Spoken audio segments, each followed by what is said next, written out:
मित्रों नमस्कार। आप सभी का एस्ट्रो टिप यूट्यूब चैनल में बहुत बहुत स्वागत है। मित्रों आज का मेरा एपिसोड जीवित पुत्रिका व्रत पर आधारित है। वर्ष 2021 में जीवित पुत्रिका व्रत कब है, अष्टमी तिथि कब से कब तक है, जीवित पुत्रिका व्रत के पारण का सही समय क्या है, पूजन की विधि क्या है, किस प्रकार की अष्टमी में जीवित पुत्रिका व्रत करनी चाहिए, सप्तमी युक्त अष्टमी में अथवा अष्टमी युक्त नवमी में या पूर्णतः अष्टमी में यह व्रत करना चाहिए, क्या सप्तमी युक्त अष्टमी में किया गया व्रत फलदायक होता है अथवा नहीं, यह क्या सप्तमी में अगर सूर्योदय हो उसके बाद अष्टमी प्राप्त हो तो वह किस काम के लिए होता है। इन सारी चीज़ों के साथ साथ इस व्रत के फल क्या हैं। सर्वप्रथम यह कथा कहाँ से आरंभ होती है, इन सारी चीज़ों की जानकारी इस एपिसोड में आपको मिलेगी। इस कथा को, इस विधि को आरंभ करने से पहले आप सबों से मेरा एक छोटा सा निवेदन है कि यदि आप पहली बार हमारे चैनल को देख रहे हैं अथवा आपने अभी तक हमारे चैनल को सब्सक्राइब नहीं किया है तो कृपया सब्सक्राइब जरूर करें, नोटिफिकेशन बेल दबाएं, वीडियो लाइक करें, वीडियो अच्छी लगे तो शेयर जरूर करें। मित्रों सबसे पहले जानते हैं कि काशी के पंचांगों के अनुसार जीवित पुत्रिका व्रत के लिए अष्टमी तिथि का आरंभ कब हो रहा है। तो काशी के सभी पंचांग जीवित पुत्रिका व्रत के लिए अष्टमी तिथि का निर्धारण 28 सितंबर 2021 मंगलवार को दोपहर के बाद दिन में 3:06 से तथा 29 सितंबर 2021 बुधवार जिस दिन जीवित पुत्रिका व्रत का उपवास रहेगा दिन के 4:55 अर्थात संध्या समय से कुछ पहले तक अष्टमी तिथि रहेगी। वहां से अष्टमी तिथि का समापन हो जाएगा। अब जीवित पुत्रिका व्रत कब किया जाएगा तो स्पष्ट तौर पर जीवित पुत्रिका व्रत को 29 सितंबर 2021 बुधवार को उदयकालीन उदय व्यापिनी अष्टमी तिथि में किया जाएगा। पारण के लिए अष्टमी में पूजन, व्रत, उपवास तथा नवमी तिथि में पारण उचित माना गया है। इस वर्ष नवमी तिथि का आरंभ 29 सितंबर को संध्या समय में 4:55 के बाद से हो जाएगा, जो 30 सितंबर गुरुवार को शाम तक रहेगा। नवमी तिथि का मान शाम तक है।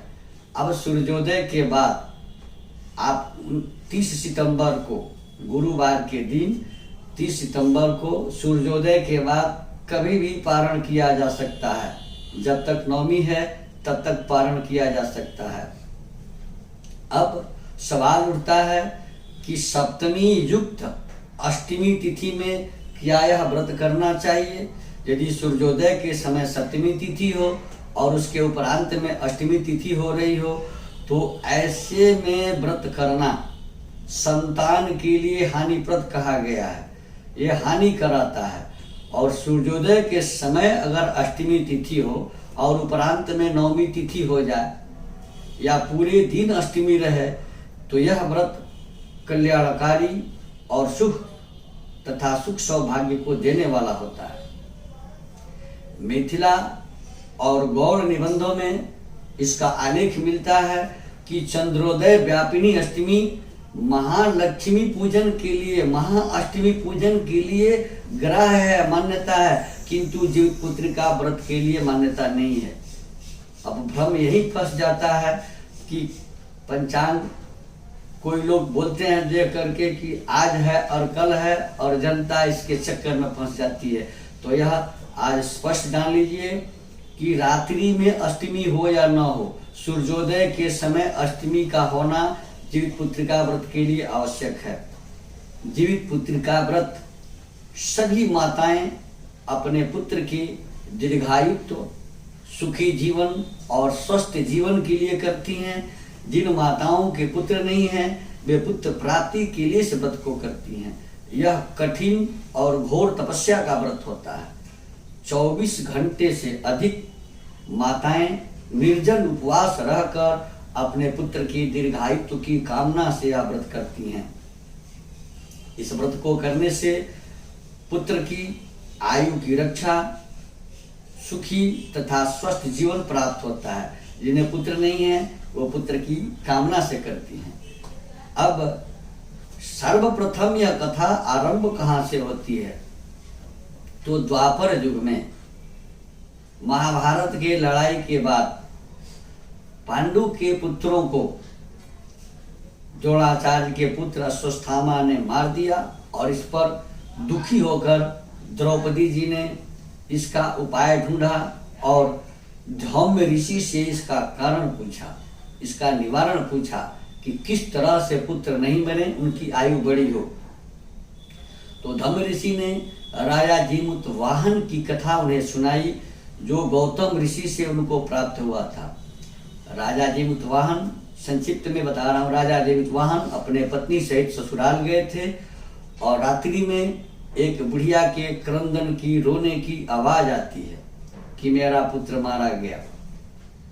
राजा जीमूतवाहन प्रतापी राजा थे, इन्हें सहा नहीं गया। उसी रात जाकर के उस बुढ़िया से पूछे। बुढ़िया ने सारा कारण बता दिया कि इस गांव के प्रत्येक व्यक्ति को एक एक दिन अपने पुत्र को भेजना होता है गरुड़ के भोजन के लिए, और वहां यह परंपरा बन गई थी। राजा जीमूतवाहन जब सुने कि अमुक स्थान पर लोग जाते हैं और गरुड़ उनका भक्षण कर लेते हैं, तो राजा जीमूतवाहन स्वयं वहां चले गए और उस स्थान पर अपने को रख दिए। गरुड़ आए और उनका बायां अंग खा लिए। बायां अंग खा लेने के बाद राजा ने अपना दाहिना अंग उनके तरफ कर दिया। इस पर गरुड़ को आश्चर्य हुआ कि जरूर कोई यह शक्तिशाली व्यक्ति है, दैवी पुरुष है, देवताओं की शक्ति वाला पुरुष है, और परिचय किया।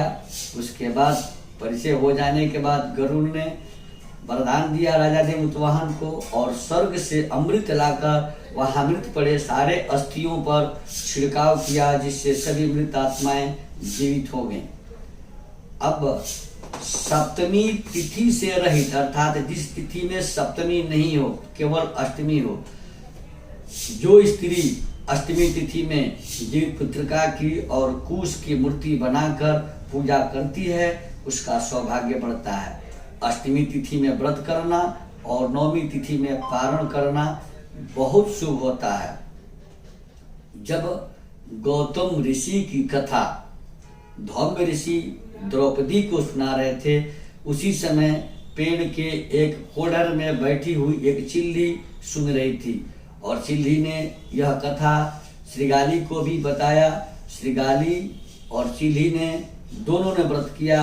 जब कथा आधी हुई थी तो श्रीगाली को भूख लग गई और वह श्मशान जाकर के मांस भक्षण कर ली।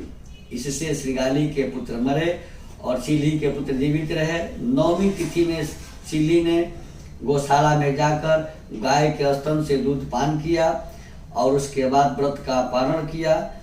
मृत्यु के उपरांत अगले जन्म में चिल्लिका और श्रीगाली एक राजा के घर में जन्म लेती हैं। श्रीगाली बड़ी बहन बनती है और चिल्लिका छोटी बहन।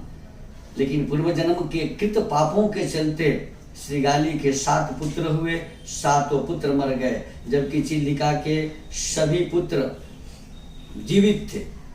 अब चिल्लिका के पुत्रों को मारने के लिए श्रीगाली ने अपने पति से प्रण किया कि मार डालो, अन्यथा मैं जीवित नहीं रहूंगी।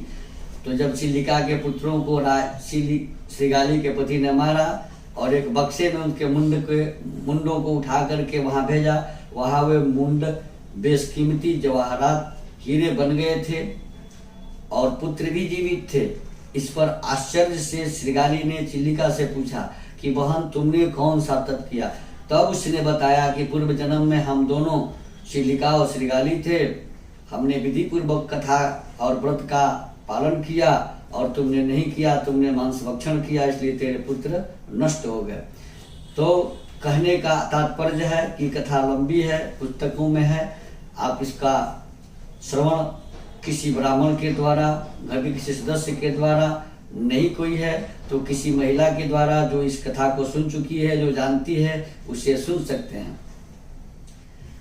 राजा जीमूतवाहन सूर्य वंश के राजा थे। राजा शालिवाहन के पुत्र थे और इनके माता का नाम शैव्या था। अतः इस दिन सूर्य को अर्घ्य देना बहुत जरूरी होता है। घर में अगर सूर्य की प्रतिमा हो तो इसे स्नान करें, गंध पुष्प से पूजन करें। अगर आपको पूजा करने की विधि नहीं मालूम है तो जिस विधि से, जिस परंपरा से आज तक आपने पूजा किया है, उस परंपरा से आप पूजा करती रहें। चीली ने पारण के पूर्व गाय का दूध पिया था, इसलिए सभी व्रती माताओं को जीवित पुत्रिका व्रत के पारण के पहले दूध अवश्य पीना चाहिए। यह व्रत कहीं कहीं परंपराओं के अनुसार पूजन सामग्री में बदलाव करता है, खान पान की सामग्रियों में बदलाव करता है। यह मांसाहारी व्रत नहीं है, फिर भी जब सर्ग ही होता है, अष्टमी तिथि के सूर्योदय के पहले मध्य रात्रि के बाद महिलाएं कुछ खान पान करती हैं, तो कहीं कहीं मछली इत्यादि की परंपरा है। इसलिए इस परंपरा पर अंकुश लगाना असंभव है।